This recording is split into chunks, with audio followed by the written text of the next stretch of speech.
कारण विद्यापीठ अनुदान आयोग म्हणजेच UGCच्या प्रस्तावित मसुद्यावरून आता नवा राजकीय वाद रंगायला सुरुवात झाली आहे। UGC मधील अनुसूचित जाती जमाती यांचं जे आरक्षण आहे ते हटवण्याचा डाव आहे असा काँग्रेसने आरोप केलेला आहे। SC, ST आणि OBCचे पुरेसे उमेदवार नसतील तर खुल्या प्रवर्गामधून भरती केली जाणार आहे। मात्र काँग्रेसने हे आरोप केलेले होते आणि त्यानंतर आता सरकारनं या सगळ्याच्या संदर्भात स्पष्टीकरण दिलेलं आहे। विद्यापीठ अनुदान आयोग म्हणजेच UGCच्या या प्रस्तावित मसुद्यावरून नवा वाद आता सुरू झालेला आहे। UGC मधील अनुसूचित जाती जमाती आणि OBC यांचं जे आरक्षण आहे ते हटवण्याचा सरकारचा डाव असल्याचा आरोप काँग्रेसने केलाय।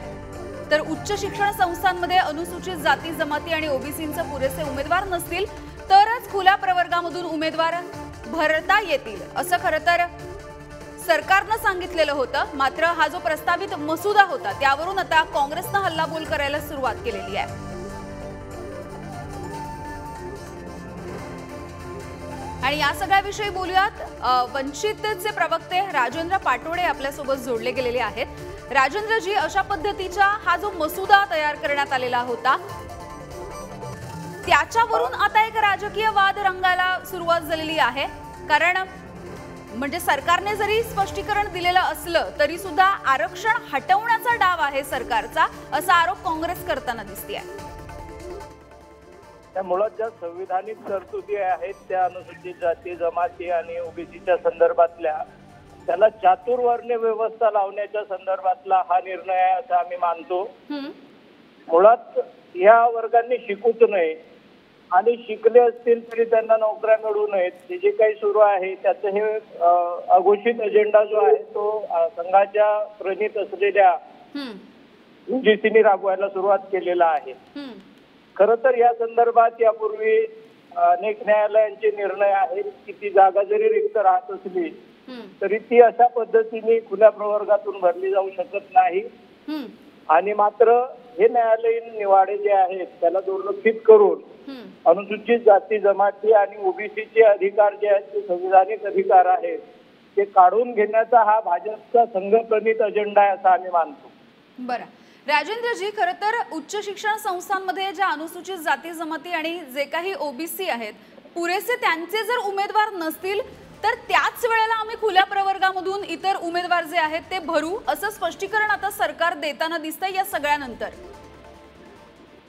आरक्षणाचा कायदा जो आहे तो कायदा संविधानाच्या जी चौकट बनवून दिलेली आहे त्या चौकटीच्या अंतर्गत समाविष्ट केलेला आहे।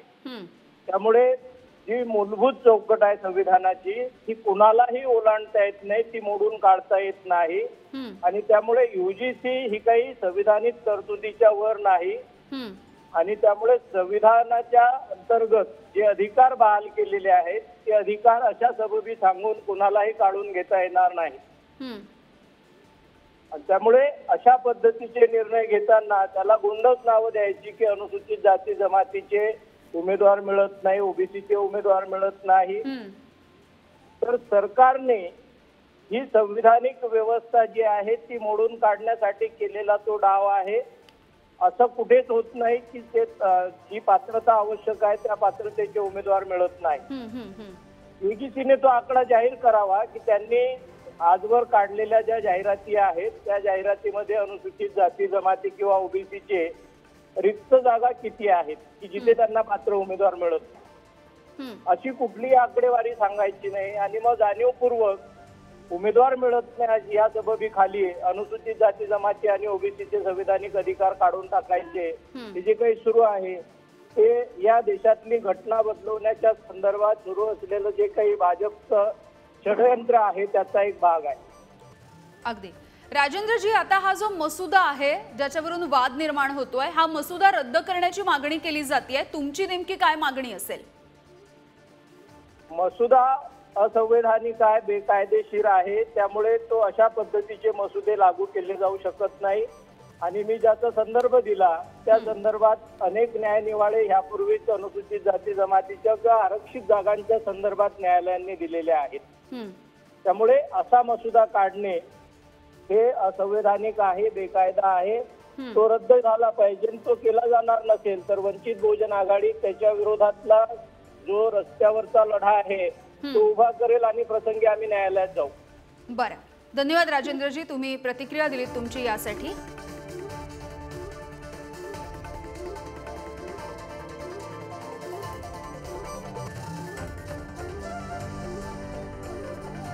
आणि आपल्यासोबत डॉक्टर विजय कदम आहेत, सामाजिक कार्यकर्ते. विजय सर, यूजीसीचा हा जो प्रस्तावित मसुदा तयार झालेला आहे त्यावरून आता एक नवा वाद पेटताना आपण बघतोय. तुम्ही नेमकं या सगळ्याकडे कसं बघताय? धन्यवाद. खरं म्हणजे एक प्रकारे हे जे छुप्या पद्धतीने आतापर्यंत चालू होतं त्याला आता हळूहळू उघड रूप येत चाललेलं आहे. याच्या अगोदरही या घटना चालूच आहेत. म्हणजे जिथे जिथे जे आरक्षित पद आहे ते आम्हाला मिळत नाहीत आणि मग ते मिळत नाहीत मग ते दुसऱ्या लोकांकडून भरायचं, हा जो एक प्रकारचा ओपन मसुदा न करता छुप्या पद्धतीने हा नियम लागूच होता तो आता उघडपणे होतोय. म्हणजे एकीकडे किती कॉन्ट्राडिक्टरी वातावरण आपल्या देशामध्ये चाललंय आपण बघू शकतो. एकीकडे आरक्षण द्यायचं कारण मराठा समाज एवढा गरीब आहे, आता त्यांना आरक्षणाची गरज आहे, अध्यादेश काढायचा, आणि अगदी त्याच वेळी आरक्षण रद्द कसं होईल अशा पद्धतीची धोरणं राबवायची. म्हणजे एक प्रकारे आता जे मराठा आरक्षण आपण दिलेलं आहे त्या लोकांनीही लक्षात घेतलं पाहिजे की एकदा तुमच्यावर आरक्षणाचा शिक्का मारायचा आणि त्यानंतर तुम्हाला आरक्षण मिळत नाही, तुमच्या लेवलचे आमच्या लेवलचे कॅन्डिडेट मिळत नाहीत म्हणून मग ते ओपन मधून भरायचे. अशा प्रकारचं आरक्षण रद्द करण्याचाच संपूर्ण देशातून हा जो एक प्रकारे मला वाटतं एक छुप्या पद्धतीने खेळला गेलेला खेळ होता तो आता अगदी उघड पद्धतीने चालू आहे असं माझं मत आहे. अगदी धन्यवाद विजयजी, तुम्ही तुमची प्रतिक्रिया दिलीत यासाठी. त्यामुळे छुप्या पद्धतीने या सगळ्या गोष्टी सुरू होत्या मात्र आता उघडपणे करण्याचा सरकारचा डाव आहे असं मत त्यांनी नोंदवले. आपल्यासोबत वंचितचे राज्य उपाध्यक्ष सिद्धार्थ मोकळे जोडले गेलेले आहेत. सिद्धार्थजी, एकीकडे दिखाव्याचं राजकारण केलं जात आहे भाजपकडून असा सुद्धा आरोप होतोय. आधी सांगायचं आम्ही आरक्षण देणार, आधी सांगायचं नोकऱ्या देणार आणि त्यानंतर अशा पद्धतीने ज्या आरक्षित जागा आहेत तिथे उमेदवारच मिळत नाहीत असं सांगून खुल्या प्रवर्गामधून सगळे जे कर्मचारी असतील त्या जागा असतील त्या भरायच्या असा डाव आहे सरकारचा, असा आरोप आता काँग्रेस करताना दिसतंय. तुम्ही कसं बघताय? आता सरकार कुणाचं आहे याहीपेक्षा माझं म्हणणं आहे की गेली अनेक वर्ष प्रशासनामध्ये बसलेले जे ब्राह्मण्यवादी किंवा वैदिक विचारांची सनातनी मंडळी होती त्यांच्याकडनं हा डाव सातत्याने खेळला गेलेला आहे. काँग्रेस सत्तेत असताना सुद्धा आणि आता काँग्रेस सत्तेत नाहीये, भाजप सत्तेत आहे तरी सुद्धा तेच सध्या सुरू आहे.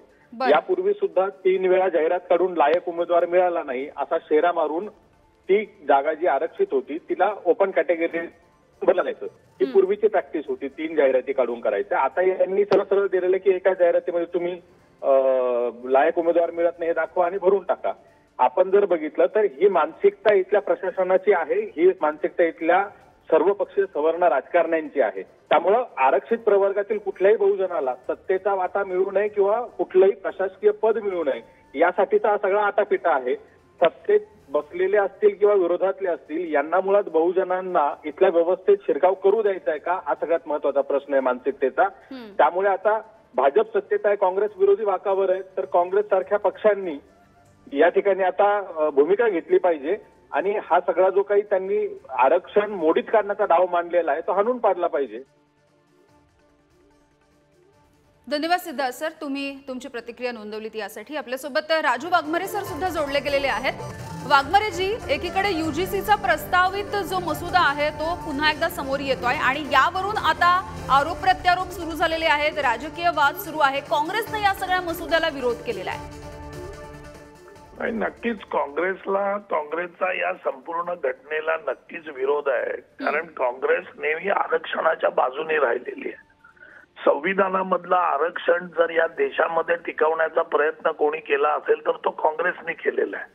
आणि भाजप शासित ज्यावेळी राजकारण होतं त्यावेळी आरक्षणाला संपवण्याचा डाव घातला जातो. आता हा जो यूजीसीचा प्रस्ताव आहे याच्यातून स्पष्टपणे हे सिद्ध होतं की बहुजनांना अशा ठिकाणी अशा व्यवस्थेमध्ये की जी व्यवस्था उच्च शिक्षित आहे, जी व्यवस्था प्रशासकीय आहे किंवा ज्या व्यवस्थेतून एक चांगल्या पद्धतीचं ज्ञान दिलं जातं त्या व्यवस्थेमध्ये बहुजन कुठच्याही परिस्थितीत असता कामा नये.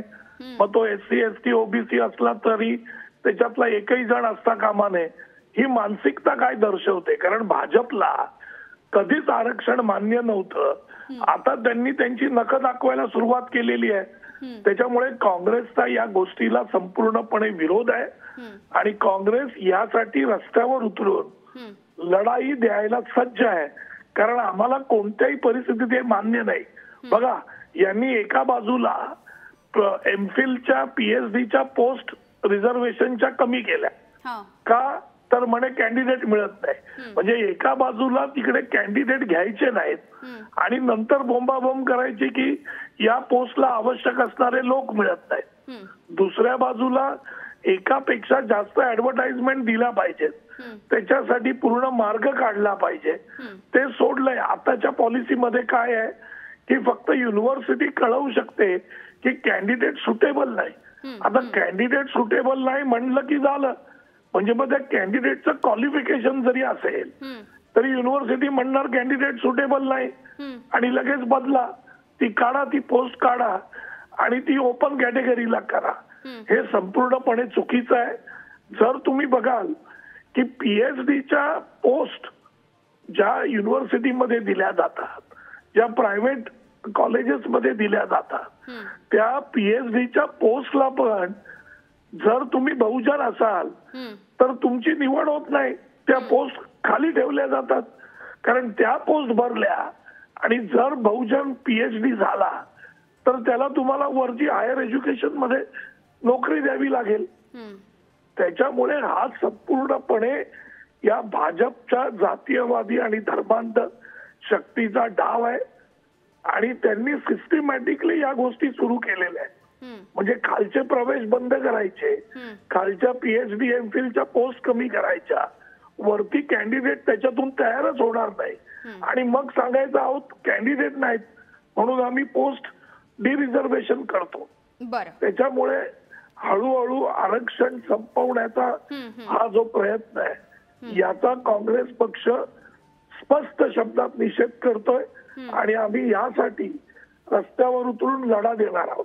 बरं, धन्यवाद राजू सर, तुम्ही सविस्तरपणे बातचीत केलीत यासाठी. तर आपण बघतोय UGCचा हा प्रस्तावित मसुदा आलेला आहे आणि यावरून आता नवा वादंग सुरू झालाय.